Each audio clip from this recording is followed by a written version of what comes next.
destructrice dans la mythologie hindoue, c'est que Arnaud Desjardins s'était fait une petite notoriété comme témoin de la spiritualité.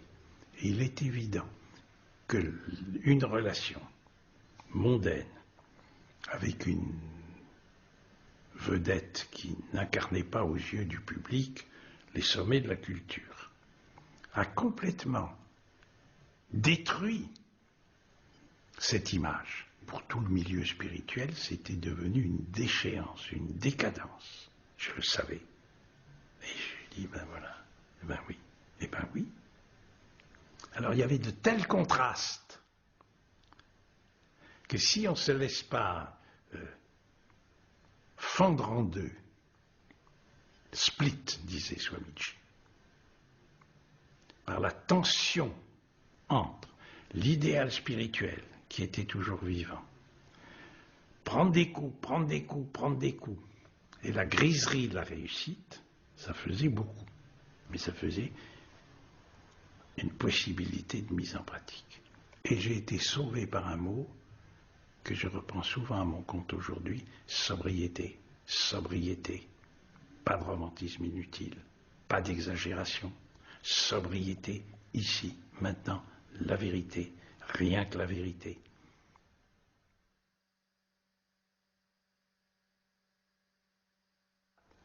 Donc je suis reparti pour l'Inde, pour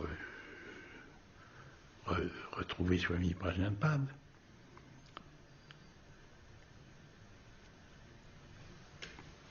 très marqué par le contraste, la contradiction entre ce que je pressentais être une vraie liberté et la reconnaissance honnête de ma réalité ou de ma vérité de l'époque. Et très marqué aussi par cette idée forte, je ne peux pas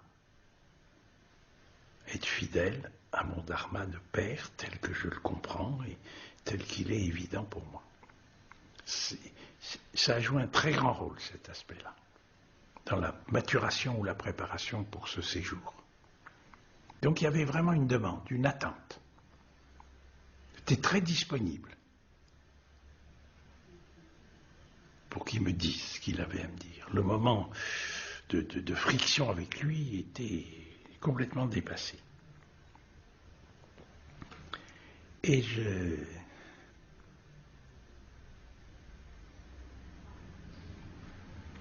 je réfléchissais beaucoup au thème célèbre « Être et avoir ».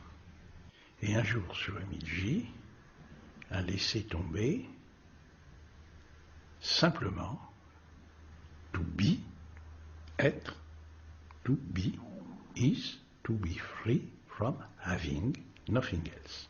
Être, c'est être libre d'avoir sous toutes ses formes, c'est tout. Cette phrase anodine en elle-même m'a complètement changé. J'ai compris. C'était terrifiant. Être, c'est être libre d'avoir. Swamiji en était l'illustration. Il n'avait ni l'argent, ni la gloire ou la célébrité de Mahanandamayi ou de... Bon. Ni le pouvoir que peut donner la réussite comme un grand Swami célèbre, ni quoi que ce soit en matière d'amour, de sexualité. Il représentait la pauvreté, le dépouillement, en un sens terrifiant pour l'ego. En même temps, ça sautait aux yeux, c'est lui qui a fait le bon choix, c'est lui qui a choisi la bonne part, comme dit l'Évangile à propos de Marthe et Marie. Avec nos réussites financières, professionnelles, mes romans d'amour, c'est rien à côté de Swamiji. Alors tout ça additionné, cette phrase, être, c'est être libre d'avoir. Et j'ai senti pendant un instant, c'est vrai, c'est indiscutable, et je n'y arriverai jamais. J'ai senti la puissance de ce verbe avoir. avoir ce qu'on veut, ne pas avoir ce qu'on ne veut pas. Ça joue dans les deux sens. Et puis il s'est levé, mais tout ça en beaucoup moins de secondes qu'il n'en faut pour le dire.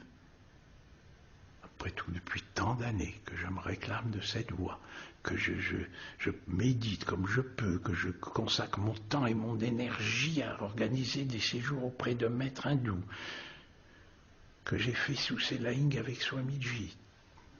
En un instant, tout ça est venu, et il y a eu, si je puis dire, être, c'est être libre d'avoir. Impossible. Tant pis, si. Je suis un peu grandiloquent là, mais bon, c'est loin de l'intensité que j'ai vécue à ce moment-là. Et je me suis retrouvé, quelques secondes après,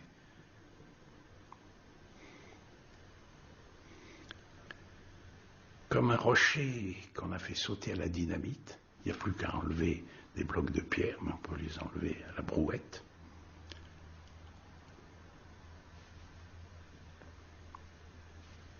Dans un autre monde. Ma relation avec moi-même était complètement changée. C'était évident que j'allais mettre fin à ma relation avec Dalida, alors que cette relation était encore vivante, riche, à certains égards importante pour elle comme pour moi. Tout était, il n'y avait plus de doute. C'était l'impression extraordinaire, ce que j'ai si longtemps attendu en osant plus ou moins y croire, s'est produit. Je vivais dans une liberté, une détente parfaite, et cette conviction, quelque chose s'est vraiment accompli de radical, d'irrévocable. Mais, bien entendu, la tâche n'était pas accomplie entièrement, il y avait encore beaucoup à faire.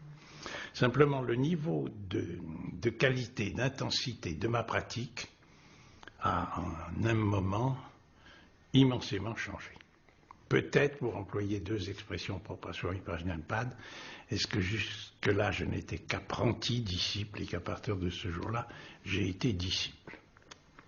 Mais sûrement pas éveillé, libéré ou autre expression célèbre.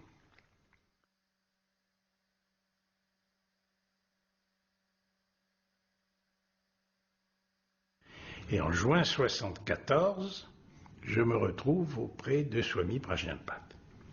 Et là, il m'a donné beaucoup de directives concernant pratiquement ce qui pouvait et ce qui devait être fait au poste et ce qui devait être évité.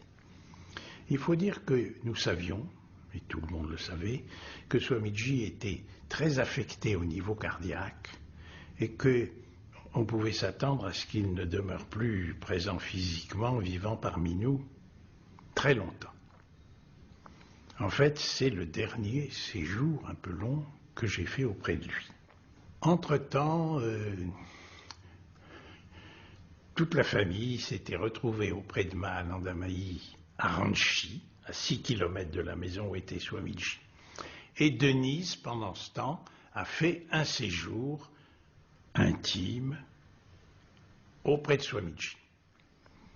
Et là, Swamiji m'a fait un immense cadeau, tout à fait étrange, et que je n'ai pas compris le moment même. Il m'a convoqué, et il m'a dit, Denise a convaincu Swamiji que c'était une erreur de faire un ashram loin de Paris, que les gens n'iront pas si loin, jusque dans le centre de l'Auvergne, que ça va être un désastre financier. J'étais sidéré parce que c'était en contradiction avec tout le mois de juin, toutes les directives qu'il m'avait données, mais j'ai immédiatement et spontanément adhéré. Il me dit ça, maintenant, attendons, voyons. Et il m'avait dit, Swamiji vous reverra demain.